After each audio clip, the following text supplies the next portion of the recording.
Before we read the gospel this morning, will you please pray with me? God, may the words of my mouth and the meditations of my heart be acceptable to you, Lord, my rock and my redeemer. Amen. This week we are continuing our sermon series on unlikely heroes by going to the Gospel of Mark. The Gospel of Mark is action-packed.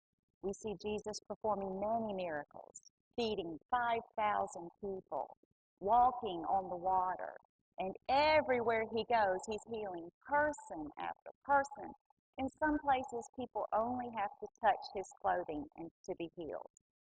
And then we get to the Syrophoenician woman, a Gentile woman, who even though she's not part of the Jewish clan, even though she's a woman in a man's world where women are sometimes treated like property, she is brave enough to go to this man by herself, whom she knows is the world's greatest healer. Jesus' disciples haven't even figured this out yet, but she knows, and she's brave enough to go for the sake of her own little daughter. She is an unlikely hero indeed. Will you please stand as you are able for the reading of the gospel? Mark 7:24 through 30. From there he set out and went away to the region of Tyre. He entered a house and did not want anyone to know he was there. Yet he could not escape notice. But a woman whose little daughter had an unclean spirit immediately heard about him, and she came and bowed down at his feet. Now the woman was a Gentile of Syrophoenician origin. She begged him to cast the demon out of her daughter. He said to her, "Let the children be fed first, for it's not fair to take the children's food and throw it to the dogs." But she answered him, "Lord, even the dogs under the table eat the children's crumbs." Then he said to her, "For saying that, you may go. The demon has left your daughter." So she went home, found the child lying on the bed, and the demon gone. The word of God for the people of God. Please be seated. Sometimes in the gospel stories, we can see that the same socio-political issues that Jesus faced are still the same socio-political issues we're facing today. And so the gospel still calls to us today to do all we can to bring about God's vision for our world, a world in which everyone can have their basic needs for healing and wholeness met. Sometimes retelling the gospel story in a contemporary context makes that message even clearer. So today, just sit back and relax, pretend that you're at the storytelling festival, and hear the gospel story in a new way. There is this doctor in Memphis. His name is Dr. Jesus. He's Jewish. He has a large Jewish practice. He's very popular. He is an extremely wonderful healer, and everyone wants to see him. However, he's getting overworked. And to make matters worse, he has these 12 interns that he keeps trying to train at the clinic, but every time he teaches them something, they just don't get it. They're just a little bit dense. So he's getting overworked. He's getting a little bit burned out. He starts to think, I need to get away for some R&R, just a couple of days. I can't take a whole week off. My practice is too big. Where can I go just to escape? And like most Memphians, he thinks, Destin, the beach. I'll go down to Destin. So Dr. Jesus gets in his car. He drives down to Destin.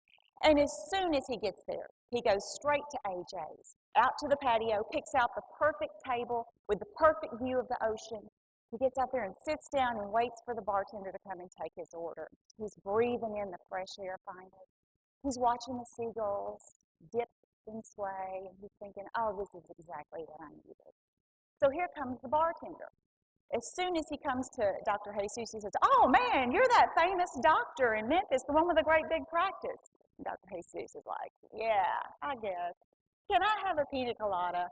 He's like, "Sure, man, sure." So the bartender goes back and gets his drink and brings it to him. Now Dr. Jesus can relax. Now he has his drink, he can breathe in the air. He's starting to finally chill out. He starts singing, Jesus aquí me I'm getting caught in the just starting to chill. Bartender goes back to the bar, and he gets on the phone and he calls a coworker, Lydia. Now, Lydia had to move down to Destin from Memphis to live with relatives to help raise her little daughter. See, Lydia can't work during the day. She has to stay home with her little girl who is too sick to go to school. Her daughter has horrible behavior problems. She has night terrors. She cries all the time, and the poor little thing's only 6 years old. So Lydia works nights at AJ's singing with the band. And she doesn't make a lot of money, so she has to go to Medicaid doctors. And she has taken her little girl to every Medicaid doctor in the area, and none of them can figure out how to help her. So the bartender knows about this little girl. He calls up Lydia. He says, hey, Lydia, you're not going to believe it. There's this really famous doctor down here today from Memphis. People say that he's the best around. Maybe you can come in before your shift begins and talk to him. Maybe he can help you. Lydia's like, oh, yeah, thanks. I'll be right there. But Jesus is back over here relaxing, just chilling. And here comes Lydia. Oh, Dr. Jesus, you are the best doctor in the world. And he's thinking, how does she know I'm a doctor? She says, my name is Lydia, and my little girl, she is so sick. We can't even keep her in school. She has night terrors and behavior problems, and she cries all the time. And I've taken her to all these Medicaid doctors, and they cannot figure out what's wrong with her. Can you please help us? Can you please help my little girl? Dr. Jesus said, well, you know, it's really, you've already seen these Medicaid doctors, and my practice is really just for Blue Cross Blue Shield patients. And if I open up my practice to Medicaid patients, I just might get overwhelmed. My practice might fall apart, and then I really wouldn't be able to service the people that I'm really called to serve, the Blue Cross Blue Shield patients. And besides, you Medicaid patients with your lifestyles and your terrible living, you're like a bunch of dogs wrecking your health. No, I'm not seeing any new patients. I'm sorry. She says, but Dr. Jesus, we Medicaid patients, we have to eat and drink and sleep, and we breathe the same air, and we have innocent children the same as you. Do you want to know what I really think about it? Says, no, not really. He says, well, I'm going to tell you anyway. You don't know the blues till you've walked in a woman's shoes. No, you don't know. No. My baby's crying, and I can't take the heat. These people tell me you're the man I need to meet. But every day, in every way, you go around talking about love. Well, I ain't no dog, and I'm somebody that you better take notice of, 'cause you don't know the blues till you've walked in a woman's shoes. No, you don't know. No. And Dr. Jesus said, well, since you put it like that, okay, all right, I'll help your little girl. You can go. She'll be fine. So Lydia went home and found her little girl sitting on the bed, right as rain. She picked her up. She said, oh, baby, you're great. She got her enrolled in the first grade. And finally, that little girl started to have a happy and healthy life. Upon returning to Memphis, Dr. Jesus reflected on what had happened, and he started to think, maybe I could start seeing a few Medicaid patients. And wouldn't you know it, when he did, his 12 interns started to catch on. And they started to help him even more, and they started to get it. And all of a sudden, Dr. Jesus found himself with so much more time on his hands, he started volunteering at the church health center. So then he started seeing people that had no insurance at all. And slowly but surely, the healing spread and became available to all people. And the world became a better place. In the name of the Father, the Son, and the Holy Spirit.